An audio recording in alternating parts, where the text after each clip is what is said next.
সাইয়েদনা জিবরাইল আলাইহিস সালাম আর কোরআন নিয়ে আসে না। রাসূল সাল্লাল্লাহু আলাইহি ওয়াসাল্লাম নতুন কোনো কথা শোনাতেও পারে না। মক্কার লোকেরা হাসাহাসি শুরু করলো, হাততালি দিতে শুরু করলো, মুহাম্মদ তোমার আল্লাহ তোমারে বর্জন করেছে, তোমার আল্লাহ তোমারে ভুলে গেছে। নাউজুবিল্লাহ পড়তে পারলেন না? ইন্না মুহাম্মাদান ওয়াদ্দাআহু রাব্বুহু ওয়া ক্বালা। হে মক্কার লোকেরা শোনো, মুহাম্মদের রব তো মুহাম্মদের ভুলে গেছে, মুহাম্মদের দিকে ফিরেও তাকায় না, আর নতুন কোন আয়াত পাঠায় না। আবু লাহাবের স্ত্রী উম্মে জামিল বলতে শুরু করলো, ইন্না শাইতানাকা ক্বাদ তারাক। মুহাম্মদ তোমার কাছে যে একটা শয়তান আসতো জিবরাইল নামে, ওই শয়তানটা আর আসে না। না নাউজুবিল্লাহ পড়েন। সবাই টিটকারি করে। এখন রাসূল সাল্লাল্লাহু আলাইহি ওয়াসাল্লাম কিছু বলতেও পারে না, কারণ তিনি তো মন গড়া কিছু বলেন না, যা নাজিল হয় তা পৌঁছে দেন। রাসূল সাল্লাল্লাহু আলাইহি ওয়াসাল্লাম খুব পেরেশান হয়ে গেলেন, চিন্তায় পড়ে গেলেন, হতাশ হয়ে গেলেন। আর মনে মনে ভাবলেন, কি রে, আমি কোনো ভুল করলাম না তো? আমার কোনো অন্যায় হয়ে গেল না তো?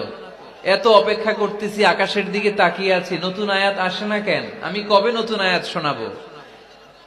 কোন তাফসিরে এসেছে 15 দিন, কোথাও এসেছে 25 দিন, 40 দিন, কোথাও এসেছে কয়েক মাস আল্লাহ রাসূল সাল্লাল্লাহু আলাইহি ওয়াসাল্লামের কাছে কোরআনের আয়াত নাজিল করাকে বন্ধ রেখেছিল কে?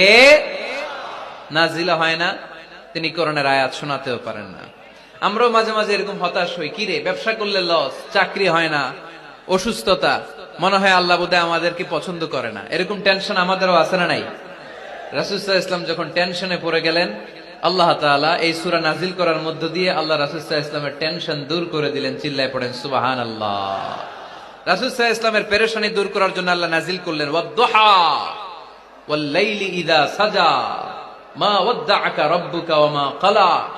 ওয়াদ-দুহা আলোর শপথ, ওয়াল লাইলি ইযা সাজা নিঝুম নিস্তব্ধ রাতের শপথ। সুবহানাল্লাহ পড়েন। প্রথমে আল্লাহ দুইটা কসম কাটলেন। কয়টা?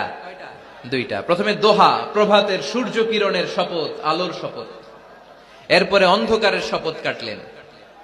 আলোর শপথ দিয়ে আল্লাহ তাআলা ওহী আশাকে বুঝালেন, আর অন্ধকারের শপথ দিয়ে আল্লাহ ওহী না আশাকে বুঝালেন। আল্লাহ বুঝাতে চাইলেন, নবী, সব সময় আলো থাকলে ভাল লাগে না। 24 ঘন্টায় যদি সূর্যের আলো, এখনো সূর্যের আলো, সকালেও সূর্যের আলো, খালি আলো আর আলো, ভাল লাগবে? কথা বলেন না কেন? আবার 24 ঘন্টায় ঘুটঘুটে অন্ধকার, কোনো আলো টালো নাই, ভাল লাগবে? তার মানে জীবন চালাতে আলোরও দরকার, অন্ধকারেরও দরকার। বিশ্বনবীরে বুঝাতে চাইলেন, নবী, ওহী আসা যেমনি দরকার, মাঝে মাঝে ওহী বন্ধ রেখে আপনার একটু বিশ্রাম দেওয়া দরকার। সুবহানাল্লাহ পড়েন। সরকারি চাকরি যারা করেন, সপ্তাহে কয়দিন জব করেন? জোরে বলেন। 5 দিন। বাকি 2 দিন কি করেন? বিশ্রাম নেন, ছুটিতে থাকেন।